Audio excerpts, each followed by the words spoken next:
네, 우리가 지난 시간부터 우리 오후 예배 시간에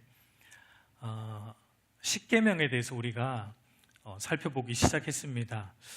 십계명에 대해서 우리가 한 계명씩 살펴보기에 앞서서 우리가 이제 율법에 대한 기본적인 이해를 먼저 조금 이제 다루고 있어요. 그 이유는 십계명도 하나님이 주신 이 율법의 한 부분으로 우리가 율법에 대한 전반적인 이해를 가지고 있을 때 우리가 십계명의 의미를 더 풍성히 알 수 있기 때문에 우리가 십계명을 개별적으로 지금 다루기에 앞서서 율법에 대한 기본적인 이해를 조금 다루고 있습니다. 여러분, 지난 시간 이 율법이 무엇인가? 율법은 하나님이 주신 이 계명들은 우리의 인간의 행복과 자유를 위한 절대적인 기준과 같다는 말씀을 드렸습니다. 여러분, 그 이유가 무엇입니까? 율법은 하나님의 성품으로부터 나온 하나님의 뜻이었어요. 그러니까 간음하지 말라라는 이 율법은, 하나님이 주신 율법은 하나님이 어떤 분이라는 겁니까? 그러니까 우리에게 너희는 간음하지 말라라고 말씀하신 하나님은 순결하신 분, 거룩하신 분이라는 것을 당신의 율법을 통해 당신이 어떤 분인지를 드러내어 주셨어요.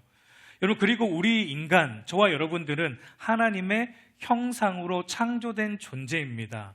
여러분, 율법은 하나님의 성품이고, 그리고 우리 인간은 하나님의 형상으로 창조되었고, 이 두 개를 한번 연결시켜 보세요. 이 두 개를 연결시켜 보면 어떤 결과가 나옵니까? 여기에 대해서 팀 켈러 목사님은 이렇게 설명을 해주는데, 우리 한번 같이 읽어볼게요. 시작. 하나님의 율법은 우리가 하나님의 형상으로서 어떠한 삶을 살아야 하는지를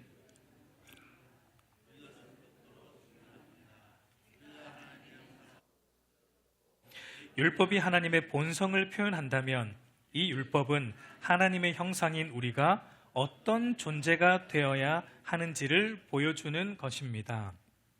그러니까 여러분, 팀 켈러 목사님의 말에 의하면은, 그러니까 우리가 율법을 어긴다라는 것은 어떤 의미로 귀결이 되는 겁니까? 하나님이 주신 율법을 우리 인간이 떠나버리고 율법을 어긴다라는 것은 우리 인간이 인간이기를 포기하는 것과 같고 우리 인간됨을 훼손하는 것과 같다라는 의미입니다.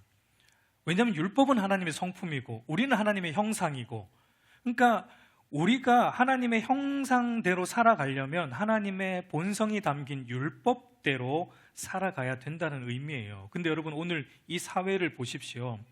오늘 이 사회가 이렇게 아프고 질고가 많은 것은 무엇 때문입니까? 뭔가 사회적인 문제 물론 있겠죠. 그러나 근본적인 이유는 우리 인간이 하나님의 율법을 벗어났기 때문입니다.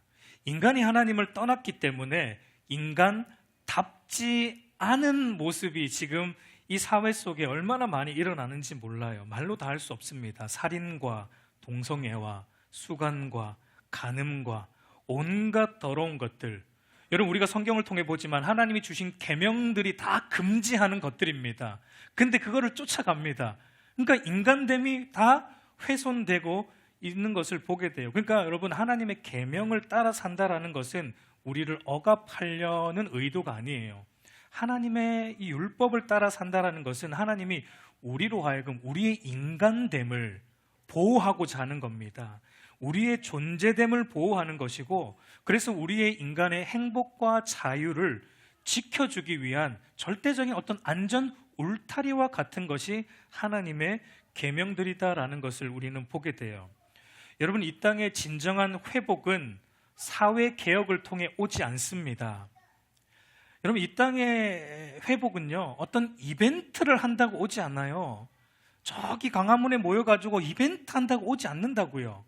뭔가 깃발 들고 확 휘둘러야지 이 사회가 변화되는 게 아니란 얘기입니다. 혹시 거기 가시는 분들인지 모르겠지만 안 가기를 바랍니다. 그런 걸로 이 사회가 변화되는 게 아니에요. 이 사회가 변화되는 것은 인간이 다시 하나님께로 돌아가는 거예요. 하나님 말씀으로 돌아가는 것이 이 사회가 제대로 변화되는 겁니다. 여러분, 호세아 6장 1절 말씀 우리 한번 같이 읽겠습니다. 오라, 우리가 여호와께로 돌아가자. 여호와께서 우리를 찢으셨으나 도로 낫게 하실 것이요 우리를 치셨으나 싸매어 주실 것임이라. 우리가 여호와를 떠났기 때문에 우리가 찢어졌습니다. 그런데 여러분, 하나님은 또 뭐라고 말씀하세요? 너희가 돌아오기만 하면 어떻게 해주신다고 말합니까? 싸매어 주실 것이다 라고 말합니다. 여러분, 사실 이 말씀이 오늘 이제 제가 좀 간략하게 다루고자 하는 율법과 복음에 대한 아주 잘 설명된 구절이라고 생각이 돼요. 율법은요, 우리가 하나님을 떠남으로 찢어졌다라는 걸 보여주는 겁니다. 복음은 뭘 보여주냐면, 그러면 하나님은 그런 우리를 다시 싸매어 주신다라는 약속이 복음 안에 담겨 있는 것입니다.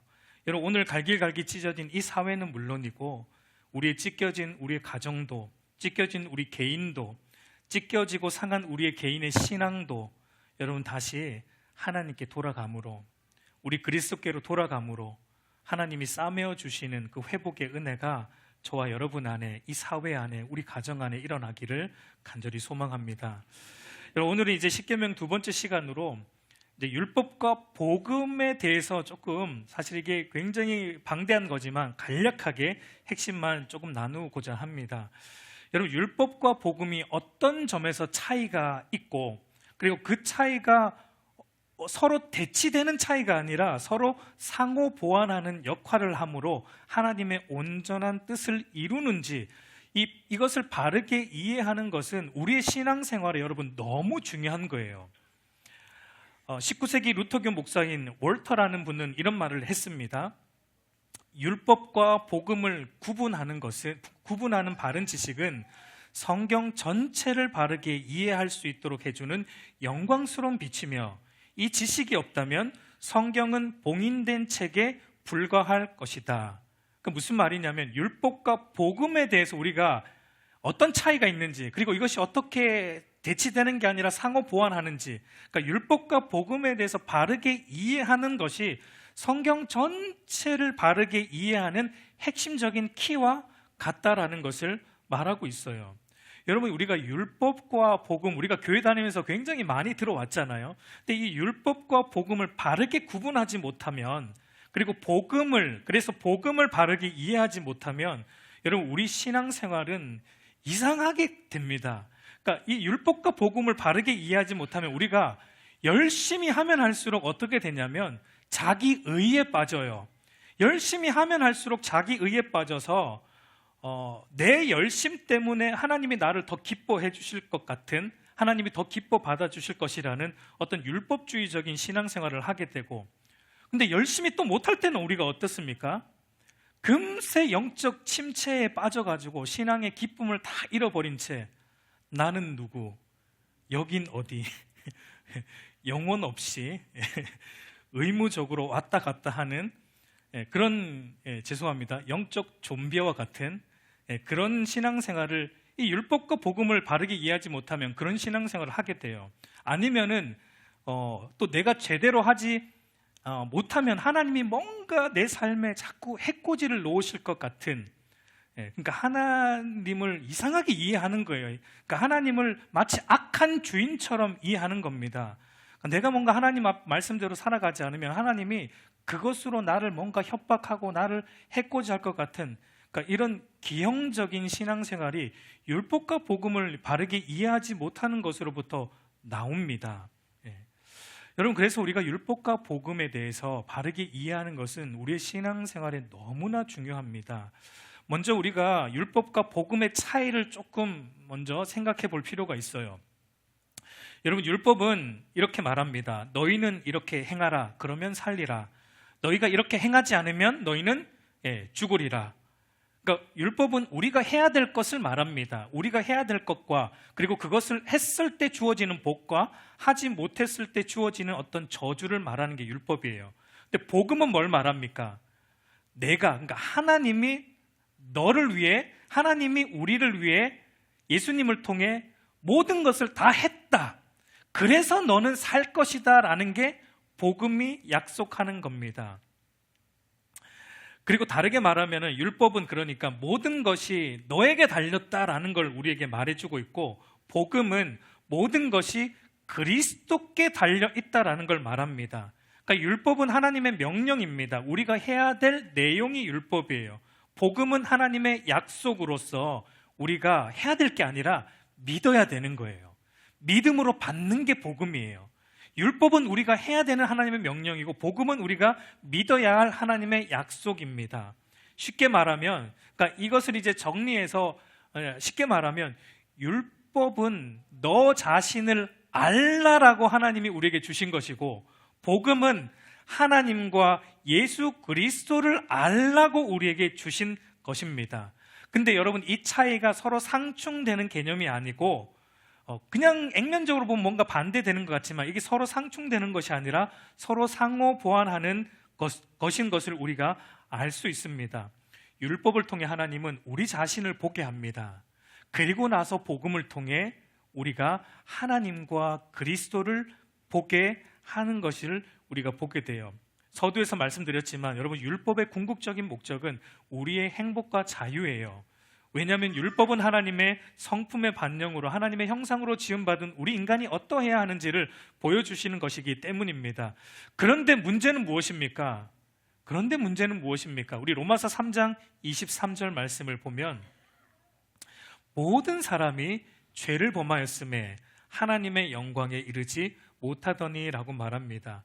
여러분, 모든 사람이 죄를 범하였다는 게 문제예요. 그러니까 문제는 사실은 죄이죠.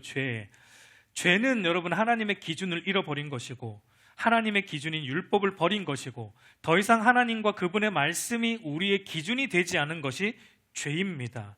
그래서 여러분, 모든 것이 너에게 달려 있다라는 것을 말하고 있는 이 율법은 이제 우리의 실체를 폭로해주는 검사와 같은 역할을 하는 거예요. 이 로마서 7장 7절 말씀 우리 한번 같이 읽어보겠습니다. 율법으로 말미암지 않고는 내가 죄를 알지 못하였으니 곧 율법이 탐내지 말라 하지 아니하였더라면 내가 탐심을 알지 못하였으리라 라고 말합니다. 여러분, 바울은 이제 율법으로 인해 죄를 알게 되었다라고 말합니다. 다르게 말해서 율법 때문에 내가 어떤 존재인가, 그러니까 나는 죄인이다라는 사실을 율법을 통해 바울이 깨달았다라고 고백합니다. 여러분, 이것이 율법이 하는 가장 기본적인 역할입니다. 그러니까 율법은 우리의 죄를 죄로 드러나게 하는 역할, 우리를 그래서 죄인으로 정죄하는 역할을 율법이 하는 거예요. 여기 특별히 이제 바울은 십계명의 10번째 계명을 언급하면서 율법이 탐내지 말라 하지 아니하였더라면 내가 탐심을 알지 못하였으리라라고 바울이 말하는데, 여러분, 이게 무슨 말이냐면, 세상의 법으로 보면은, 여러분, 우리가 예수 믿지 않을 때는 세상의 법으로 보면 여러분, 우리 마음속으로 어떤 것을 탐낼 수 있어요. 그죠? 우리는 탐냅니다. 근데 불법적인 방법으로 그것을 내가 취하지만 않았다면 세상은 그걸 죄라고 말합니까? 죄가 아니라고 말합니까? 세상은 그거를 죄라고 말하지 않아요. 그리고 우리를 죄인이라고 정죄하지도 않습니다. 근데 여러분, 하나님의 율법은 우리에게 겉으로 뭔가 불법적인 방법으로 취하지 않았을지라도 우리의 마음속으로 이미 탐을 내었다면 우리를 향해 죄인이라고 정죄한다라는 겁니다. 여러분, 여기서 피할 수 있는 사람이 없습니다. 여러분, 우리는 어떤 좋은 것을 보면 자동적으로 어떻게 됩니까? 정말 좋은 것을 보면은 우리가 의도한 게 아니에요. 우리는 의도한 게 아닙니다. 근데 자동적으로 나도 저거 하나 갖고 싶다, 탐심이 생겨요. 이게 우리가 의도한 건 아닌데 이게 우리 안에서 자동적으로 생깁니다. 근데 이게 예수 믿기 전에는 이게 죄인지 몰랐습니다. 뭐 당연히 그럴 수 있는 거다라고 생각했는데, 말씀을 통해 보니까, 이 율법을, 하나님의 율법을 보니까, 십계명을 보니까 탐내지 말라, 탐내지 말라. 그러니까 이것을 보니까 이게 죄라는 것을 깨닫게 되었다는 거예요. 그러니까 여러분, 우리가 탐심을 품었기 때문에 죄인이 된 게 아니고요, 우리는 죄인이기 때문에 탐심을 자동적으로 품어요. 그 말은 우리는 여러분, 하나님의 이 절대적인 의의 기준인 하나님의 율법의 정죄를 피할 수 있는 사람은 이 세상에 아무도 없다라는 것을 말하고 있습니다. 여러분, 우리가 산상수훈을 통해 보았지만 살인하지 말라라는 이 10계명의 6계명도 세상의 법으로만 보면 우리가 마음속으로 뭐 누구를 미워하든 저 인간 좀 어떻게 됐으면 좋겠다, 뭐 마음속으로 이렇게 품었을지라도 내가 실제로 손만 안 댄다면 실제로 손 대서 살인하지 않는다면 여러분, 세상은 그거를 죄라고 말하진 않아요. 우리를 죄인 살인범으로 고소하지 않습니다. 그러나 주님께서 해석해 주신 살인하지 말라는 10계명 6계명의 원의는 무엇입니까? 하나님의 형상으로 창조된 인간을 우리 자신과 같이 사랑하지 않고 그래서 마음으로만 미워해도 그것이 살인죄라고 우리를 고소하고 우리를 살인범으로 정죄 선고한다라는 겁니다. 그러니까 여러분, 하나님의 율법은 우리의 행위만을 보진 않아요. 하나님의 율법은 우리의 마음 중심을 봐요. 우리의 내면의 동기까지 보기 때문에 이런 하나님의 율법 앞에서 죄인으로 드러나지 않을 사람은 아무도 없습니다. 정죄받지 않을 사람은 이 세상에 아무도 없다는 겁니다. 아무리 겉으로 선하게 해도 우리의 마음속까지 이 율법이 보기 때문에 이 정죄를 피할 사람은 없습니다. 그렇기 때문에 여러분, 하나님이 이 율법, 계명들을 우리에게 왜 주셨는가? 이거를 너희가 지켜서 구원받으라고 주신 게 아니라는 겁니다. 율법이라는 건, 하나님의 계명이라는 건 지켜서 구원받으라고 주신 게 아니라 이 율법을 통해 뭘 보라는 겁니까? 하나님이 얼마나 의로운 분인지, 그분이 얼마나 거룩한 분인지, 그리고 우리는 그분의 의로움과 거룩함에 우리의 선행과 우리의 공로와 우리의 행함으로 미칠 수 없는, 우리는 불의한 죄인이다라는 걸 율법을 통해 보라는 거예요. 네가 해라라는 게 그런 의미입니다. 하라는 얘기가 아닙니다. 실제로는 율법은 너가 하는 것에 따라 달려있다라는 이 말은 너의 실체를 보라는 겁니다.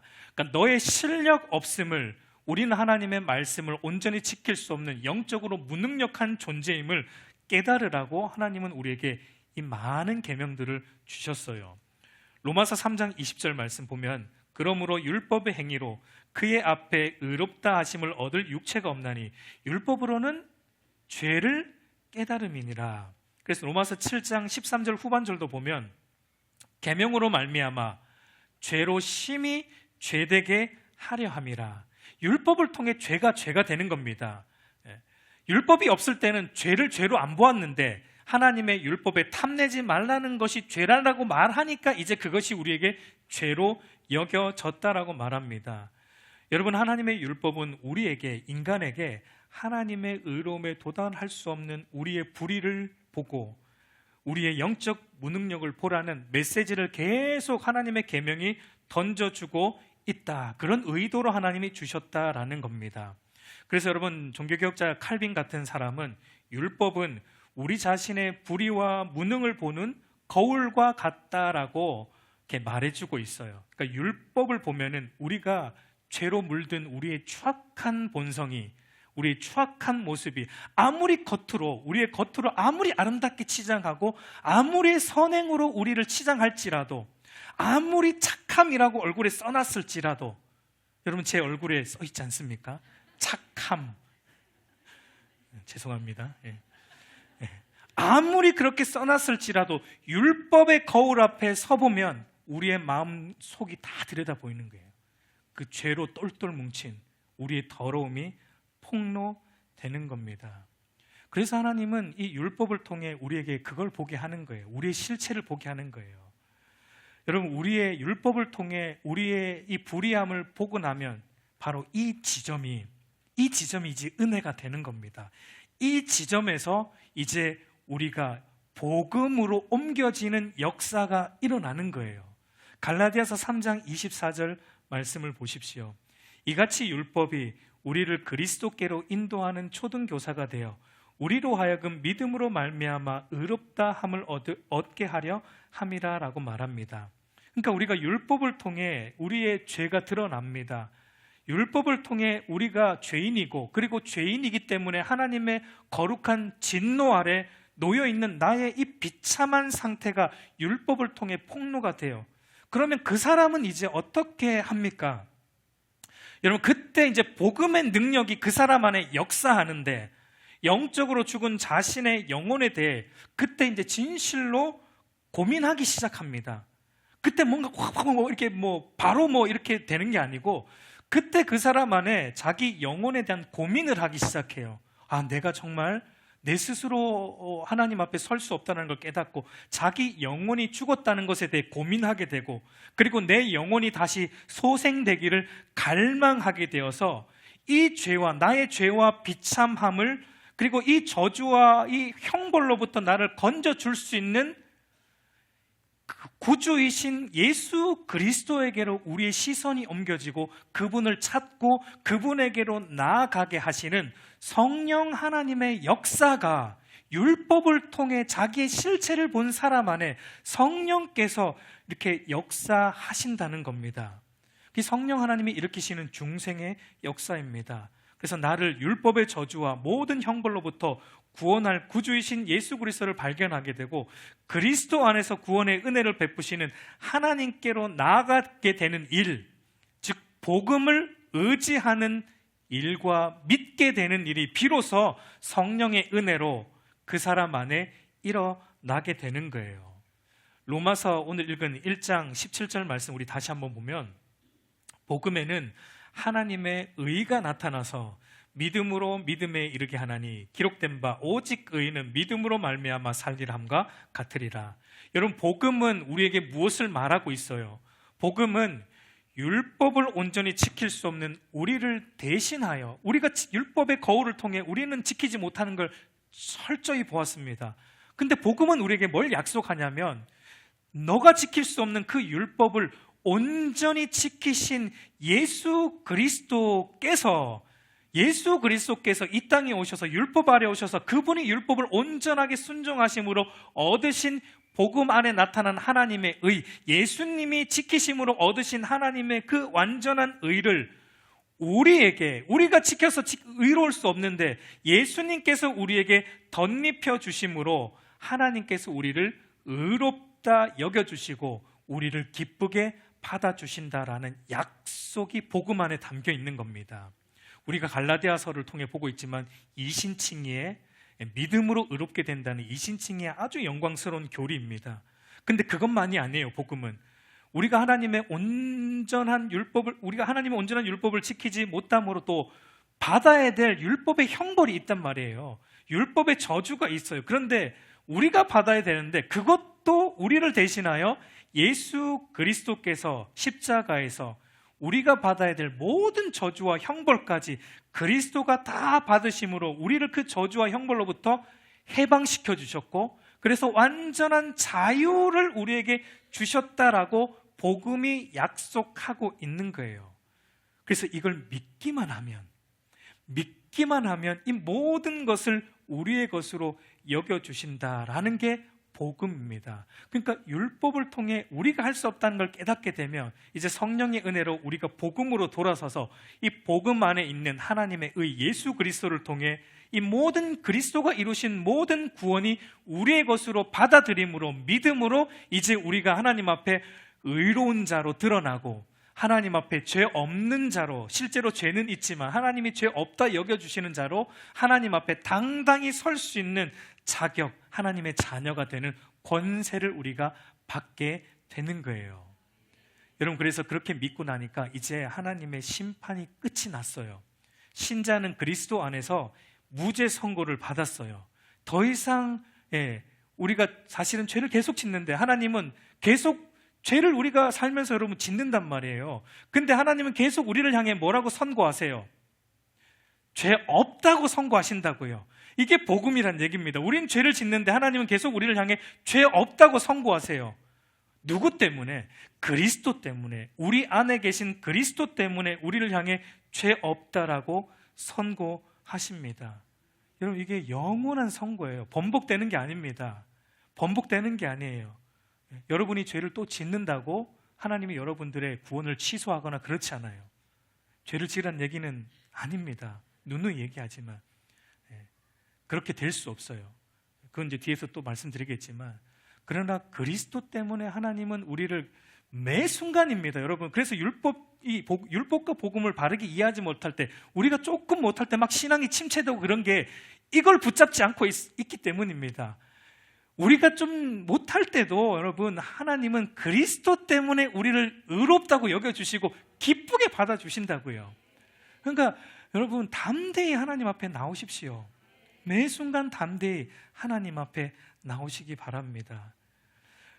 여러분, 그러니까 율법이 우리의 죄를 드러나게 함으로 우리를 절망하게 합니다. 우리를 철저히 절망하게 해요. 그런데 복음은 하나님께서 그리스도를 통해 허물과 죄로 죽은 우리를 살리셨고 그리스도 안에서 하늘에 속한 모든 신령한 복을 우리에게 주셨어요. 그러니까 그러니까 이걸 이제 율법이 없으면 복음도 없습니다. 그러니까 율법은 없어도 된다 이렇게 말하는 율법 폐기론자들이 있습니다. 예수님을 믿음으로 구원받았는데 이제 뭐 율법 필요 없죠. 율법은 이제 우리한테 의미가 없어요. 이렇게 말하는 율법 폐기론자들이 있는데 그건 잘못된 겁니다. 율법이 없으면 복음도 있을 수 없고, 그리고 율법과 복음이 서로 대치되는 게 아니라 서로 상호 보완을 하면서 하나님의 온전한 뜻을 이루어가요. 여러분, 이렇게 그러면 율법을 통해 죄를 깨닫고 복음을 통해 그리스도 안에서 구원의 은혜를 받아서 그리스도 안에서 새로운 피조물이 되고 중생한 신자가 되고 났을 때 우리는 또 이제 그 다음 스텝은 뭡니까? 다시 어디로 돌아갑니까? 다시 율법으로 돌아가게 됩니다. 여기 조금 오해의 소지가 있는데, 여러분, 율법이 우리를 복음으로 인도했죠.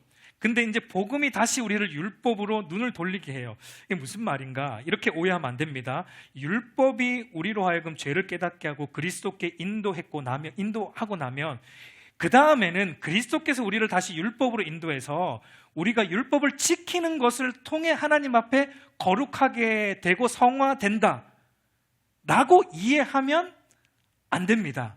요거는 그런 의미가 아니에요.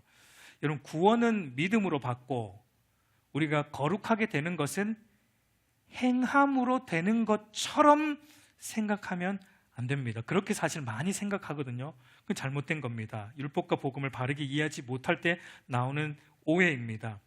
여러분, 율법은요, 우리를 의롭게도 못하고 우리를 거룩하게도 못합니다. 율법은 우리가 어떤 존재가 되어야 하는지, 어떻게 살아가야 하는지에 대한 최선의 길을 안내해 줄 뿐입니다. 우리를 의롭게 하고 거룩하게 하는 것은 오로지 예수 그리스도를 믿는 믿음으로, 복음으로만 되는 거예요. 여러분, 이 구분을 잘 하셔야 됩니다. 그러면 복음을 통해 우리가 거듭나게 되면, 새 사람이 되면 다시 율법으로 돌아가게 된다는 것은 어떤 의미이냐면, 이제 거듭난 신자 안에 율법이 이제 본래의 목적을 회복하게 된다는 의미입니다. 거듭나기 전에는 여러분, 율법은 단순히 우리를 정죄하는 거였어요. 우리의 죄를 드러내는 게 율법이었어요. 그러나 거듭난 후에는 이제 율법이 우리에게 하나님의 뜻을 보여줍니다. 하나님이 이런 분이야. 하나님의 뜻은 이런 것이고, 그래서 우리는 이런 존재가 되어야 돼. 이렇게 사는 게 마땅하다라는 것을 율법이 우리에게 알려주는 거예요. 디모데후서 3장 16절 17절 말씀 우리 한번 같이 읽어보겠습니다. 모든 성경은 하나님의 감동으로 된 것으로 교훈과 책망과 바르게 함과 의로 교육하기에 유익하니 이는 하나님의 사람으로 온전하게 하며 모든 선한 일을 행할 능력을 갖추게 하려 함이라 라고 말합니다. 그러니까 여러분, 율법의 원래의 목적, 우리 안에 회복되는 그 율법의 원래의 목적은 하나님의 온전하신 뜻으로 거듭난 신자들을 가르칩니다. 하나님의 뜻을. 그리고 하나님의 온전한 뜻으로 우리를 책망합니다. 그리고 하나님의 온전한 뜻으로 우리를 바르게 해줍니다. 그리고 하나님의 온전한 뜻으로 우리를 훈련함으로 모든 선한 일을 행할 신자다운 신자로 빚어지는데 돕는 역할을 하는 거예요. 그러니까 율법의 원래 목적은 거듭난 신자로 하여금 하나님이 어떤 분인지, 하나님의 선하고 기뻐하고 온전한 뜻이 무엇인지를 가르쳐 줄 뿐만 아니라 그 뜻대로 우리로 하여금 살아가도록 권고하는 역할을 한다라고 칼빈은 그렇게 말해줍니다. 여러분, 우리가 예수님을 믿어 중생케 되면 우리의 마음이 어떻게 되냐면, 여러분, 하나님을 사랑하게 돼요. 마음과 뜻과 정성을 다해 주 하나님을 사랑하라. 여러분 십계명을 요약하면 하나님을 사랑하는 거죠. 이웃을 사랑하는 거고, 그러니까 우리가 중생하게 되면 우리 안에 일어나는 일이 하나님을 우리의 마음을 다해 사랑하게 돼요. 여러분 하나님을 사랑하기 때문에 뭐 하게 돼요? 하나님의 뜻대로 살고 싶어집니다. 왜냐하면 여러분 진짜 사랑, 참된 사랑은 사랑하는 대상에 대한 자발적인 헌신과 순종의 행동이 반드시 수반되기 때문이에요. 여러분 행동 없는 사랑은 진짜 사랑이 아닙니다. 행함 없는 믿음이 죽은 믿음인 것처럼 같은 거예요. 여러분 예를 들어서 아내가 남편에게 이런 말을 한다고 한번 생각을 해보세요. 여보, 저는 당신을 너무 사랑해요. 너무 사랑해요. 그렇지만 저는 당신을 위해 아무것도 하지 않을 겁니다. 당신을 위해 밥도 안 할 겁니다. 빨래도 안 할 겁니다. 당신을 위해 좋아하는 건 하나도 안 할 겁니다. 그 모든 일이 저는 귀찮습니다. 그러나 이것 하나만 알아주세요. 저는 당신을 너무 사랑합니다. 사랑이 느껴집니까? 사랑이라는 말이 많이 들어가긴 했어요. 여러분, 근데 사랑이 느껴집니까, 여러분? 네, 이건 참된 사랑이 아닙니다. 마찬가지입니다. 우리가 중생함으로 그리스도와 한 몸, 그리스도와 연합, 그리스도와 결혼하게 되면 우리의 신랑 되신 그리스도를 사랑하게 돼요. 그리고 그 신랑 되신 그리스도의 뜻대로 살고 싶어지고, 그 신랑 되신 그리스도가 좋아하는 건 나도 하고 싶어지고, 신랑 되신 그리스도가 싫어하는 건 나도 웬만하면 피하고 싶어지는 행동, 순종이 수반됩니다. 반드시 수반돼요. 그렇기 때문에 여러분, 그렇기 때문에 우리가 다시금 뭘 들여다보게 되는 거예요. 율법을 보게 되는 거예요. 왜? 율법은 바로 우리의 신랑 되신 하나님의 온전하신 뜻, 하나님의 선하고 기뻐하시고 온전하신 뜻이 이 율법 안에 담겨 있기 때문에, 우리 신랑이 뭘 좋아하는지 이 안에 다 적혀 있기 때문에 다시 우리가 눈을 돌려서 율법, 하나님의 계명들을 보기 시작한다라는 겁니다. 그게 여러분 시편 기자들이 고백하는 것처럼 내가 율법을 주야로 묵상합니다라는 게 의미예요. 그걸 지키려고, 지켜서 하나님 앞에 의로워지려고 하는 게 아니고요, 구원받은 자로서, 그리스도와 연합된 자로서 그리스도가 원하는 걸 하고자 하기 때문에 율법을 주야로 즐거워하고 묵상하게 되는 것입니다. 그런 의미에서 우리가 율법으로 다시 돌아간다는 의미예요. 여러분, 다시 돌아간 율법은 더 이상 우리가 지켜서 의로워지려고 하는 게 아니에요. 우리는 그거 안 되는 거 이미 경험했습니다. 우리가 율법을 더 사랑하게 되고 율법을 더 보게 되고 더 하나님 말씀 앞에 엎드리게 되는 것은 우리가 하나님을 사랑하기 때문에, 그 뜻을 알고자 하는 것이기 때문에 그렇게 되는 것입니다. 그렇다고 여러분 우리가 거듭난 이후에 그러면 우리가 율법을 온전히 지킬 수 있는가? 그건 아니죠. 거듭난 이후에도 우리는 하나님의 율법을 사랑하게 되지만, 그 사랑하게 되지만 이 율법을 지킬 때 우리는 또 우리의 실력이 뽀록이 나요. 실력 없다라는 게 자꾸 율법을 통해 들통이 나요. 근데 달라진 게 뭐예요? 들통 날 때 좌절하지 않아요. 이제는 구원받은 신자는요, 내 실력이 들통 날 때 좌절하지 않습니다. 인정합니다. 하나님, 저는 이것밖에 안 되죠. 인정하는 거예요. 좌절 안 해요. 정죄감에 빠지지 않습니다. 또 뭔가 우리가 하나님 앞에 죄를 지었을 때 또 정죄감에 눌려가지고 내 구원이 막 쪼그라들고 이러지 않는다는 겁니다. 그게 율법과 복음을 바르게 이해하지 못할 때 우리의 구원이 막 커졌다가 줄어들었다가, 하나님의 은혜가 막 커졌다가 줄어들었다가, 그게 여러분 율법과 복음을 바르게 이해하지 못하면 생기는 기형의 신앙생활이에요. 우리의 실력이 뽀록날 때 여러분 결코 우리는 좌절하거나 절망하거나 정죄함에 빠지지 않아요. 로마서 8장 1절 2절 우리 한번 같이 읽어볼게요. 그러므로 이제 그리스도 예수 안에 있는 자에게는 결코 정죄함이 없나니 이는 그리스도 예수 안에 있는 생명의 성령의 법이 죄와 사망의 법에서 너를 해방하였습니다. 이 말씀을 기억하는 겁니다. 이 말씀을 기억하는 거예요. 예수님이 우리를 대신하여 모든 우리의 저주를 다 받으셨습니다. 우리가 받아야 될 모든 죄의 형벌을 다 받으셨어요. 그리고 우리가 지키지 못한 모든 율법을 다 지키심으로 그 의로움을 우리에게 덧입혀 주셨습니다. 이것 때문에 우리는 정죄함에 빠지지 않아요. 하나님이 예수 그리스도 때문에 우리를 언제나, 우리의 상태가 어떠하든지 언제나 우리를 기쁘게 받아주실 것을 알기 때문입니다. 잘할 때 기쁘게 받아주시고 못할 때는 좀 멀리 하시고, 아니요, 언제나 어떤 상태나 하나님 우리를 동일하게 기쁘게 받아주시는 걸 알기 때문이에요. 여러분, 이걸 알면요, 더 율법대로 살고 싶어집니다. 예. 이걸 이용해 먹는 게 아니에요. 이걸 이용해 먹는 사람들이 있는데, 하나님이 언제나 받아주신다고? 오케이, 그러면 조금 못 살아도 되겠네. 이렇게 안 된다고요. 예. 거듭난 신자는 이렇게 안 된다고요. 이걸 알면 알수록 더 하나님의 뜻을 사랑하게 되고 지키고 싶은 열망이 생깁니다. 여러분, 그래서 율법을 통해 우리가 우리의 순종할 능력 없음, 실력이 드러날 때 하나님 앞에 인정하세요. 여러분, 인정하세요. 그냥 솔직히 토로하세요. 그리고 여러분, 주장하세요. 하나님, 예수님이 나를 대신하여 이 율법을 다 지키셔서 나를 의롭다고 여겨주셨잖아요. 저 그거 믿고 또 나왔어요. 하나님, 저 또 받아주세요. 그렇게 또 나오는 겁니다. 그리고 또 이렇게 고백하세요. 하나님, 내 안에 계시는, 나는 못하는데요, 내 안에 계시는 성령 하나님의 은혜로 저를 도와주셔서 저로 하여금 하나님의 율법을 더 사랑하게 해주세요. 그 율법을 뜻을, 하나님 율법을 통해 하나님의 뜻을 더 깊이 알게 해주시고, 그래서 율법을 더 지켜 행하는 그리스도인으로 살아갈 수 있도록 저에게 힘을 주세요. 이게 여러분, 율법과 복음을 통해 우리 안에 계속 반복해서 일어나는 일이에요. 우리 사랑하는 성도 여러분, 이제 말씀을 정리하겠습니다. 여러분, 기독교 신앙은요, 내가 한 것 위에 자라가지 않습니다. 버리세요. 여러분, 내가 한 것 좀 버리세요. 내가 한 것 위에 자라가지 않아요. 기독교 신앙은 예수 그리스도께서 나를 위해 하신 그 모든 일, 복음 위에 자라가는 것입니다. 여러분, 우리 신앙생활이 왜 그렇게 막 왔다 갔다 흔들립니까? 갈대처럼.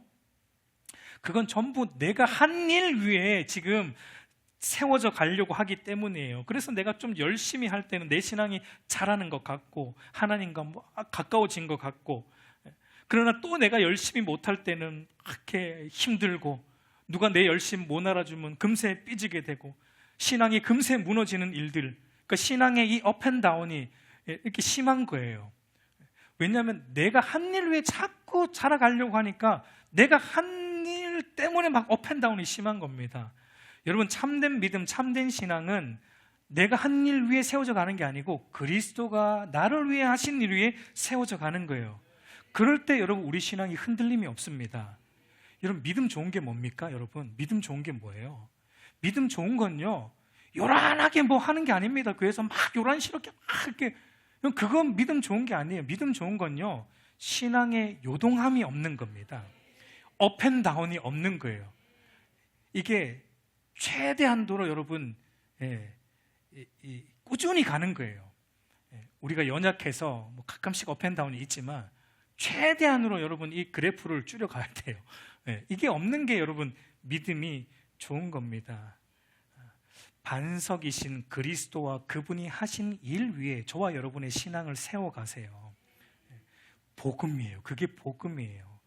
그러면 여러분, 율법과 복음의 관계를 생각할 때 우리 그리스도인은 여러분, 성공보다는 실패를 통해 우리가 더 성장합니다. 사실은 성공보다는 실패를 통해 더 성장해요. 그게 왜 율법의 방법이에요. 하나님의 율법을 통해 우리의 실패를 드러내시거든요. 율법을 통해 우리의 약함을 폭로하시거든요. 그럴 때 강함, 그리스도를 통한 강함이, 약할 때 우리가 강함되는 일이 일어나는 것입니다.